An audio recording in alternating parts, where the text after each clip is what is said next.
everyone! Welcome back po tayo sa ating YouTube channel. Ito po ang inyong lingkod, Alminda Mix Vlog. Bumabati ng mapagpalang araw, mga kalingap, mga kabisnes.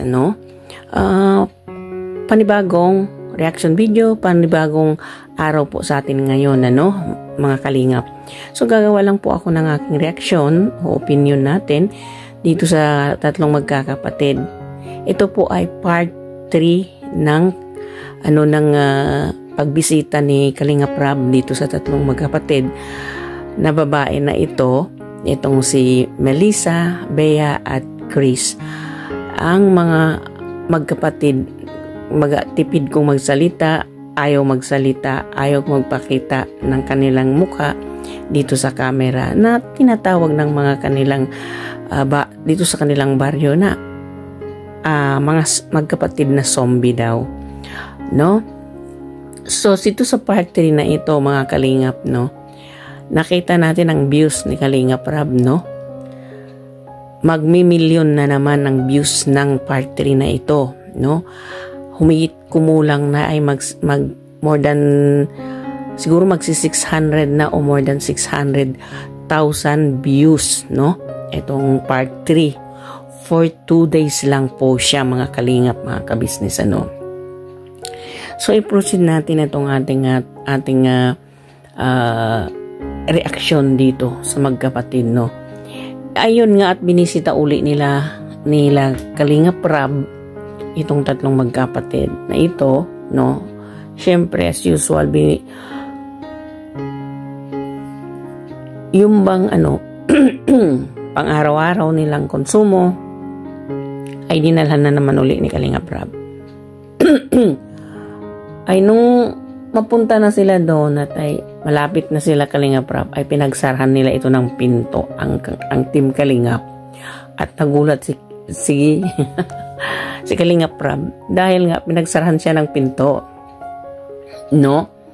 At ito'y siyempre kinakausap nila, tinano nila dahil nga din siguro na kakilala na nila si Kalingap Rab, pinagbuksan din nila ito uli. At ayun, the same pa rin ang Kumbaga sa summary, walang pagbabago pa rin. Nagtatago pa rin itong tatlong magkapatid. Pero ang nakabuti naman doon at yung panganay na si Chris ay humarap kay Kalingap Rab.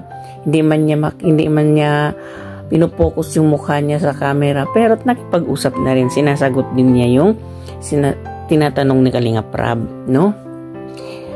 At ang matindi dito, mga kalingap, At ang dating nakikipag-usap na humaharap kay Kalingap Rab itong si Melissa, ay yun ang nagtago ngayon. Nagtago sa loob, nagsumiksik doon sa loob ng kanilang kwarto. Kahit anong pilit ni Kalingap Rab na lumabas, ay hindi talaga siya lumabas, So, kinausap nila, dinalhan ng pasalubong galing nga ng Hong Kong kasi may mga subscriber o sponsor ni Kalingap Rab na pabigay sa kanila itong pasalubong nga, At ayun, at tinanong ni Kalingap Rab kung ano yung ginawa, ano yung ginawa nilang maghapon. At itong nakakagulat, may itinanong si Kalingap Rab tungkol sa pag-aaral nila na bakit hindi pumapasok sa eskwelahan at ayaw ba nila mag-aral. At ang sagot ni Chris ay may umaaway daw sa kanila sa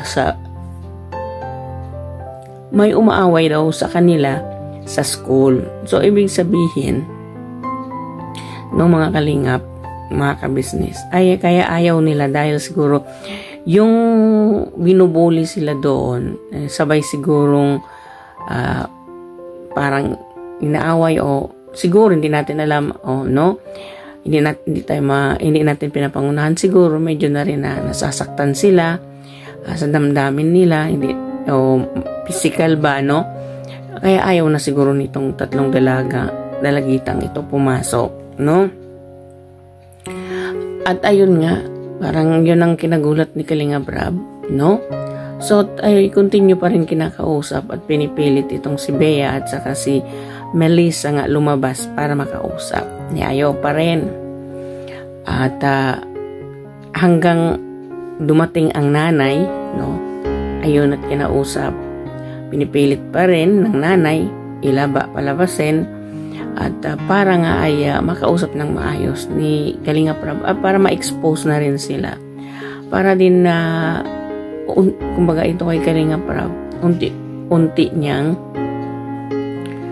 madidevelop o yung bang hindi natakot sa tao. At masanay na rin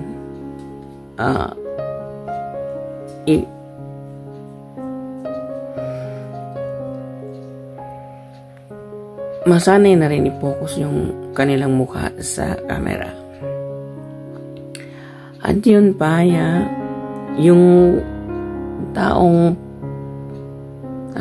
taong pinagbilinan si Kuya, no? Yung sinasabi ng nanay nila na yung tumutulong sa kanilang dalawang mag-asawa, ay yun ang pinagbilinan ni Kalinga Prab na titingnan-tingnan itong tatlong magkapatid, no? Ay nagsalita na mayroon daw gustong tumulong dito sa tatlong magkapatid na ito, no? Aampunin or paaralin, no? Ang tao nga naman dahil nga siguro nakita nila na tinutulungan ni Kalinga Prab, ay yung iba gusto na rin nilang i-vlog. At mabuti na lang itong si Kuya ay loyal din naman talaga siya sa Kalingap, no? Kaya sinabi niya na huwag nilang pakialaman at may nagbablog dito sa tatlong magkapatid. Yan na nga si Kalinga Prab.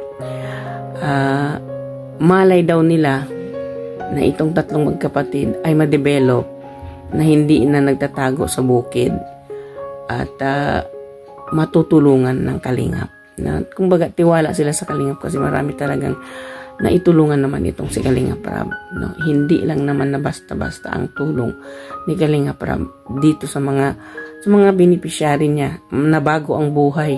Hanggang ngayon maganda yung pamumuhay. Kaya yun din siguro yung nasa isip nitong si Kuya, no? So at ayun na nga at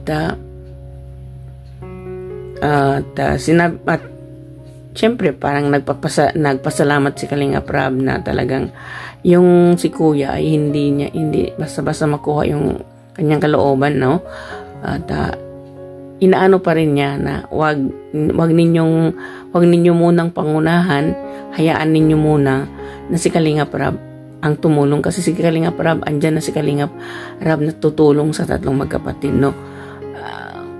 Ang sa atin lang naman ay kumbaga wag nang panghimasukan, alam naman natin ay si Kalinga Prab kung ano yung sinasabi tinutupad niya, kung ano yung plano niya ay yun ang matutupad, no? Kasi ang unang plano ni Kalinga Prab dito ang mabago itong tatlong magkapatid, ang makipagsalamuhan na ito, ang hindi na mahihiya at papasok na sa eskwelahan, no? Yun naman talagang ang unang pangarap ni Kalinga Prab, ang unang challenge niya ay yung mapabago itong tatlong magkapatid na mawala yung hiya at marunong na o makikipag-socialize dito sa mga tao, So ayun na nga, sa pagbisita na ito, natawa lang ako kasi pinagsarhan si Kalinga Prab. Kumbaga, ayaw pa rin makipag-usap itong tatlong magkapatid, no? Pero ang ikakabuti naman, itong si Chris ay nakipag-usap na rin. At ang plano nga ni Kalinga Prab, no, yung ipasyal sila sa mall, kakain sila sa labas. At sumang-ayon naman itong si Melissa, no? Ang gusto lang siguro ni Melissa, sumang-ayon si Chris. Ang ano lang ni Chris dito ay gusto niya kasama yung asawa ni Kuya. Siguro yung mayroong bang babae na makikipag-usap sa kanila, no? So, yun ang nakikita natin na mga suggestion, no? Alam nyo mga kalingap, mga kabisnes, no? Noon sa una ko pong, reaction, nasabi ko po doon na why not na may dadalhin si Kalinga Prab kung pupunta doon uli, doon kila sa tatlong magkapatid na yun, na angels, no? Katulad ni Kapitana Grace, na para ma-entertain, itong si Rose Ann, kasi si Rose Ann medyo maboka siya, no? Madada kasi si Rose Ann, marunong siya at kumbaga, makakausap nila, no? At itong mga tatlong magkapatid ay bihasa sila sa salitang Bicol, ano? So, si Rose Ann o kaya si Carla, bihasa sila sa salitang gano'n, ano? Kailangan mayroon mag-entertain baga sa kanila para mawala yung nila, yung hiya nila, no? Yun ang sa una kong reaction, yun ang inanong ko, na sabi ko, why not, no? Si Kalinga Prab na hindi niya kung pupunta sila doon, why not na hindi siya magdala ng isa o dalawa angels para makausap itong tatlong magkapatid, no?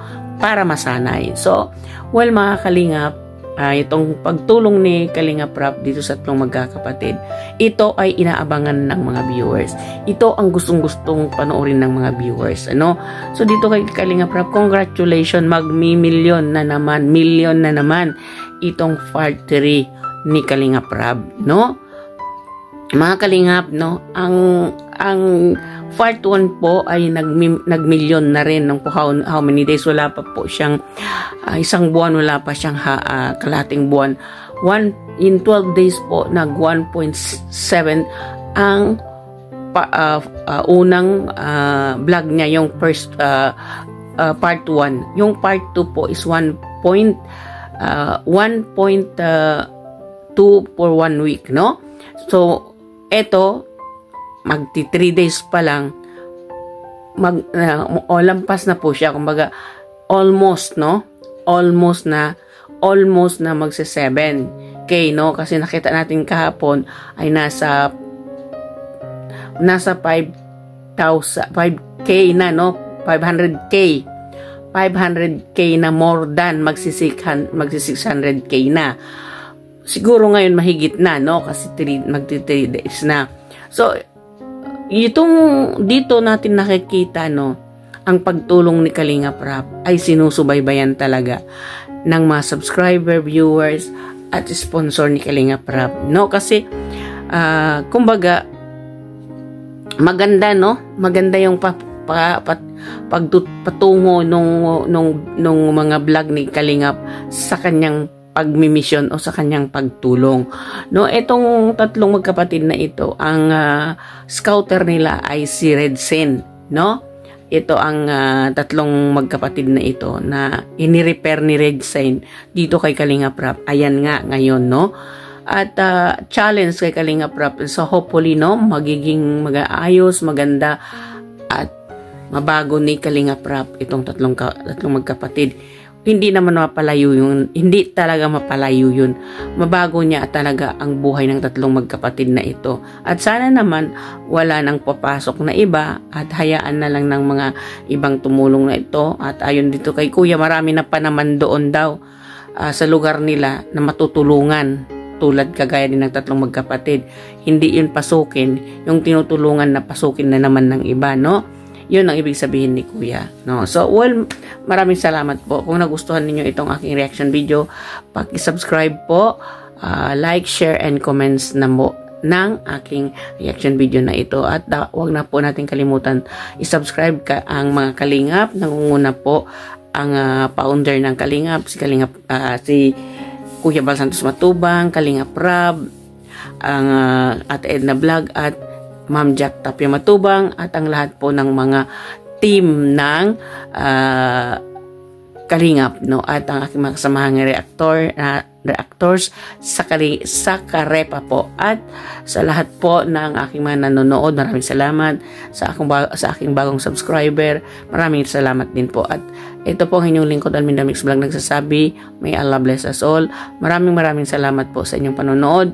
Hanggang sa muli magkikita-kita tayo. Spread love at maging masaya lang tayo mga kalingap, mga kabisnes, no? So I love you all. Hanggang dito na lang. Bye-bye po.